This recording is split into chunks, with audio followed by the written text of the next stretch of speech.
Fourth weekly sheet, primary 5, complete. First question, the smallest odd prime number is. What are the prime numbers? Prime numbers are the numbers which have only two factors, 1 and itself. Like what? Like 2, 3, 5, and so on. If you see, you find that the all prime numbers are odd numbers except 2. 2 is the smallest prime number and 2 is the only even prime number. So here I have the smallest odd prime number. I can say 2 because 2 is even, so the answer will be 3. Question number 2, the GCF between 7 and 11 is what? To get the GCF, I have to get the prime factorization or the prime factors of 7 and 11. But here I have one trick which can give me the GCF without calculations.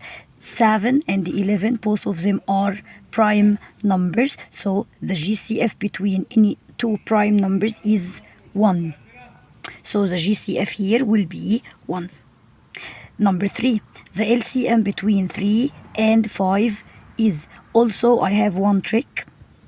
3 and 5, both of them are two prime numbers. The LCM between any two prime numbers is their product. So the LCM gonna be 3 by 5, it will equal 15. So any two prime numbers, the GCF between them equal 1. Any two prime numbers, the LCM between them equal their product. I'll multiply them by each other. Question number 4, what is factor for all number? 1. 1 is factor for all number. I can say 0 because 0 is a common multiple for all numbers. So the common factor for all numbers is 1.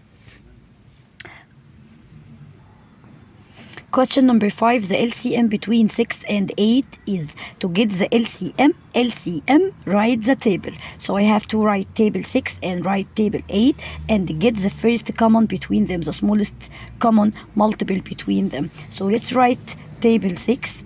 I have here 6, 12, 18, 24, 30, and so on. And write table 8. I have 8, 16, 24, 32, and so on. The first common multiple between them is 24. So 24 is the least common multiple between the two numbers 6 and 8. I have another way to get the LCM by prime factorization. So you have two ways to get the LCM. I can get the prime factors of 6, get the prime factors of 8, then erase them and get the LCM. And another or a second way is to write table 6 and write table 8, then get the first common between them. 7 tenths minus 7 thousandths equal how many thousandths? I have here unit form and unit form. So first I have to convert it or translate it into standard form. So 7 tenths is 0.7. Tenths is the first place after the decimal points. Minus 7 thousandths. I will convert it also into standard form. 7 thousandths. Thousandths, TH, third place after the decimal point. So I'm gonna put 0.007. 7 is in the thousandths place, and I'm gonna make minus. So when we subtract or add any two decimal numbers, you lead, I follow. So I'm gonna write 0.7 and I will follow decimal under decimal and go to right, then go to left. I write 0 under 0, then this 0 in the tenths place, 0 in the hundredths place, and 7 in the thousandths place. Let's make my subtraction now. Drop the decimal points, fill gaps by putting zeros. Then let's subtract. In minus you have to take care, big minus small. So 0 minus 7, it can't be. Go to the neighbor to borrow. It doesn't have, so go to the next neighbor. This 7 will be 6, this 0 will be 10, borrow again, it will be 9, and this 0 gonna be 10.